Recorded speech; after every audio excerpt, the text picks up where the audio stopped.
या तो तुम हीरो की मौत मरते हो या तब तक जिंदा रहते हो जब तक खुद एक विलन नहीं बन जाते। और आप लोग तो जानते हैं दुनिया में आप सबसे काबिल हैं, सबसे अक्लमंद है, फिर भी आपको कोई नहीं पूछता। हाँ, अगर आप कॉस्ट्यूम पहनकर उड़ने लगे, अपने हाथों से शूट करने लगे, तो पूरी दुनिया आपको पूजेगी।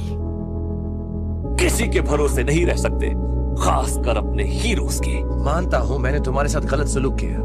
I am sorry. देखा, आप मेरी इज्जत कर रहे हो क्योंकि मैं खतरा हूँ। ऐसे ही चलती है दुनिया।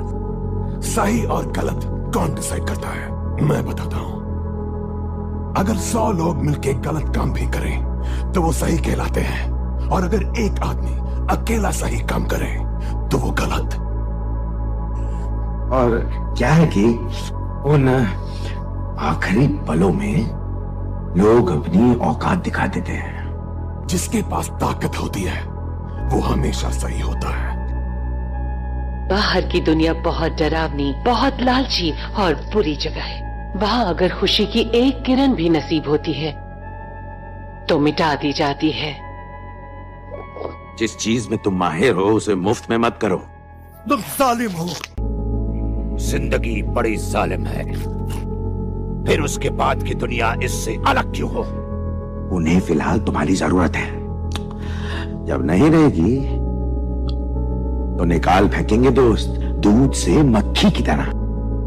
पैसा भी क्या अजीब चीज है, पर मैं हमेशा कहता हूँ बनाओ दोस्त और दुश्मन को धनवान, तब होगी असली की पहचान। मैं कोई दरिंदा नहीं,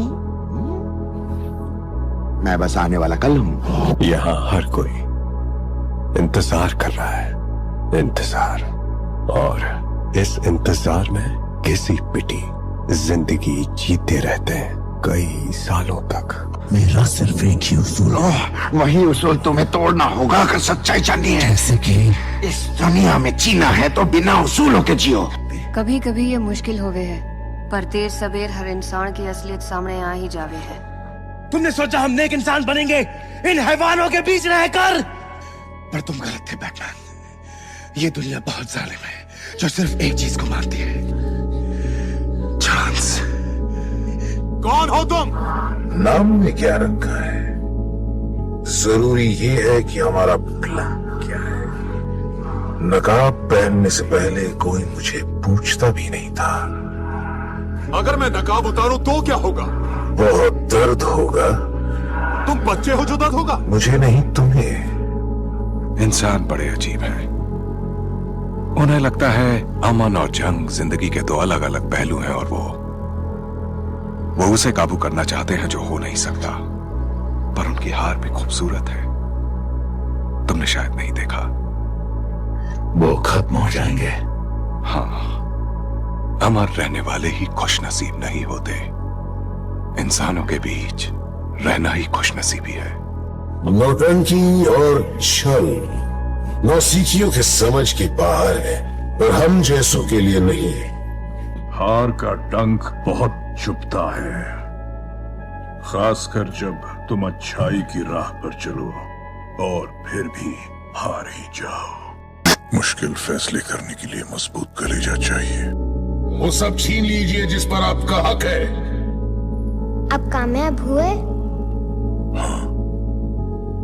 क्या खोया आपने? सब कुछ। वैसे भी हम दोनों जानते हैं कि दुनिया की सबसे बड़ी ताकत जादू नहीं है, वो है दौलत। जिस बर्तन को भरना चाहते हो वो नीचे से खुला है। ये पागलपन बंद करने का वक्त आ गया है शेन। और जरा बताओ कि मैं ऐसा क्यों करूंगा? ताकि तुम्हारे माँ बाप को शांति मिल सके। मरे हुओं का वजूद अतीत में होता है और मुझे भविष्य पर ध्यान देना है। अलविदा शेन, खुशियाँ तुम्हारे कदम चूमे। ओह, खुशियाँ वो छीनी जाती है, और यही तरीका है मेरा। मैं वो अनहोनी हूं जिसको कोई टाल नहीं सकता। मैं हमेशा जंग टालने की कोशिश करता हूं, लेकिन जंग हुई तो जीतूंगा तो मैं ही।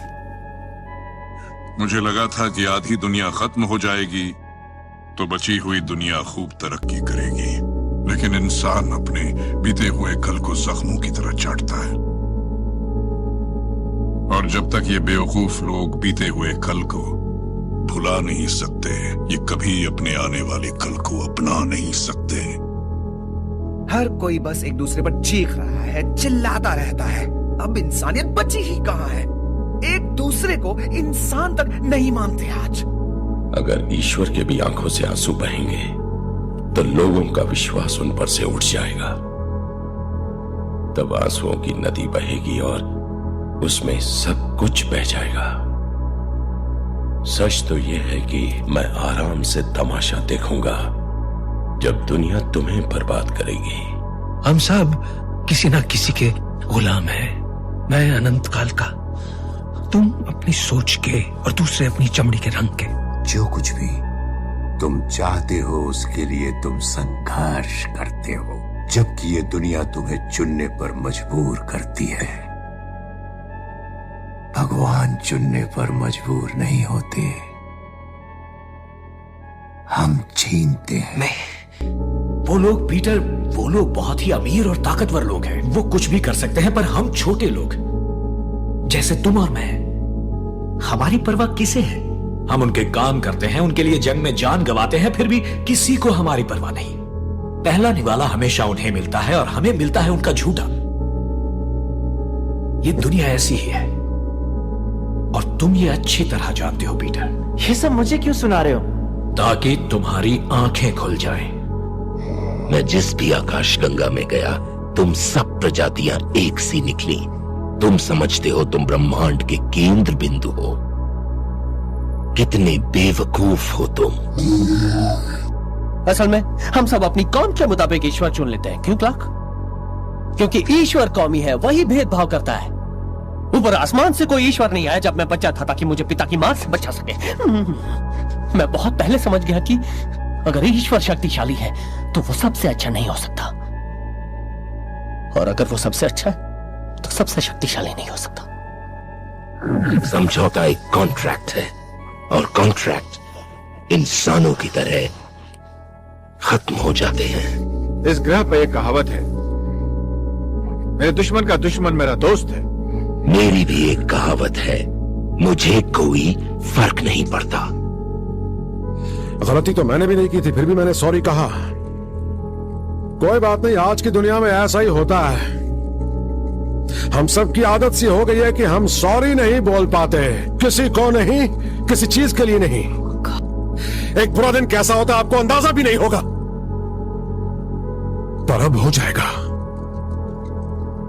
आपने सुना मिस, आपको सबक सीखना होगा। दरअसल नर्क जैसी खौफनाक जगह उनके लिए है जो मुसीबत आने पर कोई कदम नहीं उठाते। जब कोई भी आप पर यकीन नहीं करता और परिवार से बिछड़ना पड़ता है। परछाई भरे उन सभी सालों में मैंने ये सोचा कि कोई मेरे एहसास को समझ नहीं पाएगा, पर अब मुझे दिख रहा है कि मैं गलत था। जानती हो सियासत कैसे होती है अरोरा? पहले तो लोगों में डर फैलाने की काबिलियत होनी चाहिए और फिर उस डर से अपने दुश्मन को हराने की। हम यहाँ इसलिए नहीं हैं कि हम आजाद हैं, हम यहाँ इसलिए हैं क्योंकि हम आजाद नहीं हैं। इसी वजह से हम बच नहीं सकते, ना ही इससे इनकार कर सकते हैं, क्योंकि हम दोनों जानते हैं कि इस मकसद के बगैर हमारा कोई अस्तित्व नहीं। इसी मकसद ने हमारी रचना की है, यही मकसद हमें जोड़ता है, यही मकसद हमें चलाता है, हमारा मार्गदर्शन करता है, हमें जोश भरता है। यही मकसद हमें समझाता है, मकसद ही हमें बांधता है। क्या तुम कल्पना कर सकते हो कि कोई आके तुम्हारे पास बैठा है, जॉन क्रेमर, और तुम्हें बताता है कि तुम मरने वाले हो? उसकी गहराई कितनी है कि तुम्हारे पास वक्त नहीं बचा है। एक सेकंड में तुम्हारी दुनिया तबाह हो जाती है। तुम सारी चीजों को अलग नजरिए से देखने लगते हो। तुम सब कुछ संभालने लगते हो, चाहे वो एक गिलास पानी हो या कुछ जो तुम्हें पसंद हो।